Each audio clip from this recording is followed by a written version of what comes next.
Hello, so today's presentation is about strengths, narrative and solution practice. So starting off firstly with the roots. So certainly these perspectives are informed by postmodernism. So this kind of questioning approach to how knowledge is attained and valued. So distinguishing belief from truth. So this kind of skepticism for these grand narratives that are going to seek the truth. So postmodern thinking offers ideas about how power relations are expressed and the way in which people use language. So language is really fundamental to all three of the approaches that we'll look at today. And this brings in this idea of social constructionism. So social constructionism is a postmodern perspective which believes that people construct reality based on their experiences in the social world. So all three of these perspectives focus on being forward-looking and recasting apparent problems by looking for strengths in their present lives. So there's a focus on building resilience with all three of these approaches to practice. And thinking about social psychology studies how individuals constantly interact within social groups that they play a part in, and how relations within and between those groups help to create and maintain people's social identities. So really looking at how those social relationships inform our perspective on the world.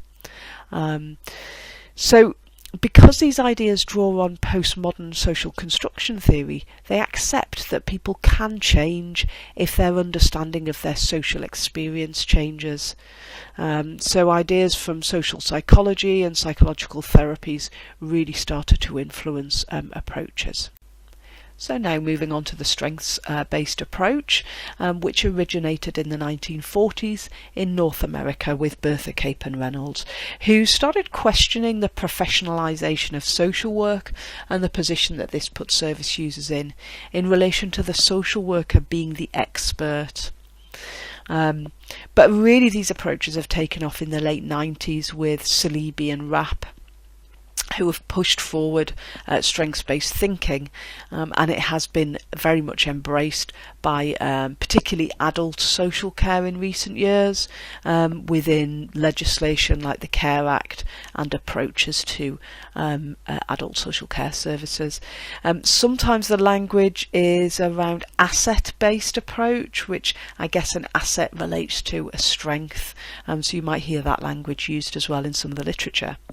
But the view is that strengths-based approach will be instrumental in shifting the balance of care and services, focusing more on prevention and independence.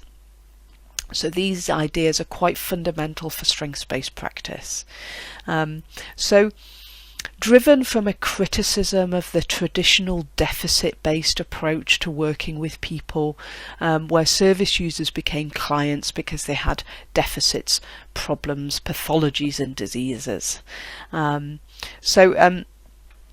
strengths-based approach really criticised the social work focus on pathologies, which was fueled by this problem-focused or sometimes called the medical model. And push towards a move to a more strengths-based approach. There was very much a focus on values and how a strengths-based approach was seen to fit much more with the value base of social work. So it is seen as more of a perspective or a lens through which to view a service user and the issues that they might experience. Okay, so here are the 6 principles underpinning a strengths-based approach. So the first is this recognition that every individual, group, family and community has strengths. And that trauma, abuse and adversity may be harmful, but they may be sources of strength and opportunity. So that really does link with some of these ideas around resilience, that actually experiencing adversity can build someone's resilience over time. That we should not assume to know the limits of a person, group or community, and that best practice should be collaborative practice. Every environment, family or community will be abundant with resources, and that social work is about care, caretaking and hope. So you can see that these principles really do resonate with the value base of social work. So it's seen as an empowering approach where it's the service user who is the problem solver, not the social worker. And principles of partnership working are fundamental. So you can see that link with those values. So the idea of strengths is that these can be any personal or environmental attribute that has the potential to stimulate growth and solutions, and that these can be found both within the individual and within the community. So Salibi identified 4 elements of a strengths-based approach to practice. So the first is in the struggle, the harbingers and hints of strength. So this recognises that when people come in to see a social worker, often they're focused on the problem or stressor and don't recognise that they will have strengths. But in telling their stories, people will often drop hints of past successes, coping skills, hopes and aspirations, so that while we're listening to their story, social workers should always be on the lookout for strengths, and when appropriate reflect these back to the client and stimulate the discourse and narratives of resilience and strengths. So as the conversation continues, social workers will need to help clients move from a focus on their problems to a focus more on strengths. So what if someone keeps returning to problem talk? In this situation, the worker listens empathetically, but gently returns them to defining their goals. The third element is acting in context. So this is that clients should identify their hopes and goals and capitalise on their strengths and external resources in moving them towards the goal. Questions to facilitate this process can include survival questions, support questions, exception questions, and possibility questions. And element 4 is a move towards normalising and capitalising on one's strengths. So as people move through their work with you as a social worker, they should become more able to recognise their own strengths and the strengths in their community and their ability to use those strengths. So it starts to kind of normalise this idea that actually there are capacities and resilience that they can use. So now moving on to solution practice. This developed in the 1980s by De Shazer and Berg and others who were based in a therapeutic setting and were influenced by the Mental Research Institute in California, which offered brief intervention talking therapies. It really represented a paradigm shift from traditional approaches in therapy and this psychoanalytic emphasis on problem analysis, which they felt was problematic because analysis is about thinking, not necessarily doing, and they believed that service users are frequently quite proficient at analysis and rumination, and that this looks for causation. Whereas solution-focused approaches are not really interested in understanding the cause, they're interested in looking forward to how things could be better. So the goal was to develop an atheoretical approach, so an approach that develops from observations of therapy, what worked and what didn't work. So it's a constructivist form of therapy in its purest approach. The individual creates their own sense of reality through the use of language, so it brings us back to these ideas of social constructionism. And therefore this reality can be changed through the use of language in contact with professionals. So in their observations they noticed techniques that were commonly used in everyday conversations which they felt were unhelpful to people with their problems, and they tended to stifle change. And so the first of those was reassurance. So, try not to worry about it. it's okay, it'll be okay, those sorts of reassurances they found were not particularly helpful in moving people forward. The second is direction, making suggestions. So what they noticed was that actually that was quite unhelpful. It didn't necessarily move the client towards change. The third is passive support. So I'm just here to listen. That they didn't find that was very helpful. And the last one was taking control. This is what I will do to help. So those were some of the things that they noticed happened sometimes in therapeutic relationships that weren't necessarily very helpful. But they also started to notice some things that were more helpful. So they developed this talking-based activity, which was about asking questions intended to help the talking go in a way that's useful. So it's intended to help people to identify past behaviours that produce positive results in the hope that these can be replicated. So these are the principles underpinning a solution-focused approach, that if it works, don't fix it. If something works better, do more of it. Look for differences that make a difference. If something doesn't work, do something else.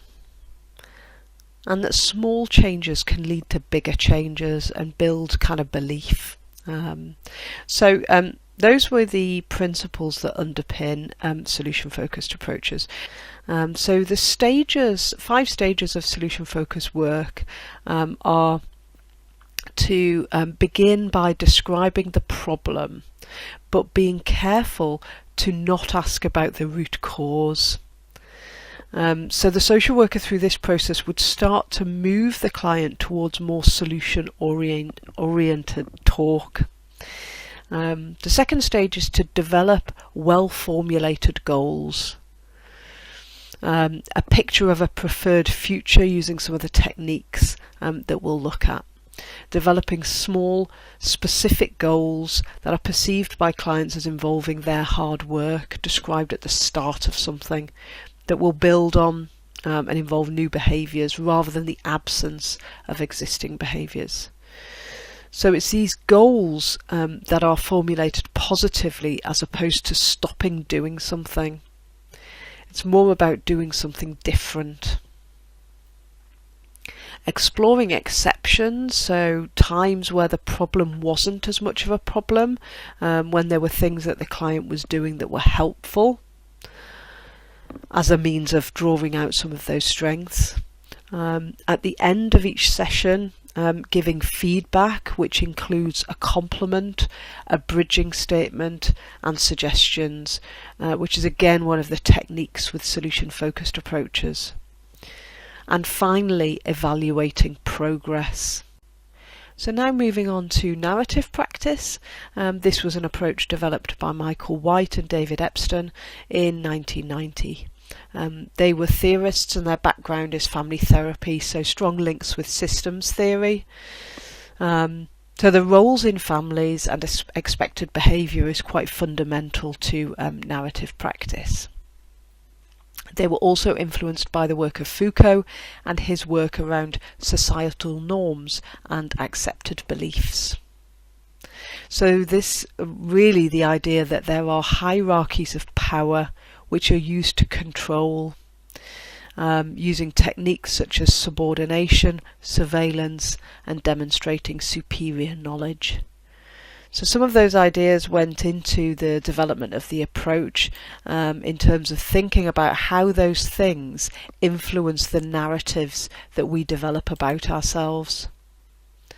So the dominant culture and family stories are seen to influence an individual's choices, actions and experiences. So the principles underpinning the approach are that there are dominant cultural and family stories which influence an individual's choices, actions and experiences. So we all have a biography in which we are the central character. Alternative or less dominant stories often struggle to be heard and received by the majority culture. Stories change over time and within communities, and stories and ideas are culturally influenced. So again, these kind of ecological underpinnings, that meaning is relative and changing, not fixed and absolute. So stories can be told in many ways, and the telling of stories has a direct implication for the characters within them. What we choose to focus on and remember also has a bearing on how we see ourselves. Our lives are so extensive that we can't remember every event, everything that happens to us. We tend to remember snapshots, and quite often those snapshots will give us a story, a narrative about ourselves, which can be helpful or less helpful. So our interpretation of our history impacts our emotional and physical well-being, and might therefore bring us in contact with services if there are difficulties that we experience as a consequence. So there are many possible stories for each series of events, and many different perspectives. So I guess the difference between stories and narratives is that a narrative is a thread that runs through a number of different stories that might reinforce something about us that is helpful or less helpful. Narrative therapy talks about thin versus thick descriptions, and one of the techniques within narrative therapy is to thicken descriptions, not reducing them down to a few core messages that we might have about ourselves, and also supporting the reauthoring of those stories. So these are the stages of the narrative approach. The first stage is defining the problem. So this begins by looking at the language used to determine if the service user sees themselves as the problem. So stories can become problem saturated. There may be dominant themes that you'll be listening out for, and you also need to listen for experiences or indicators that show exceptions, and note these and note the language used. Stage 2 is externalizing the problem.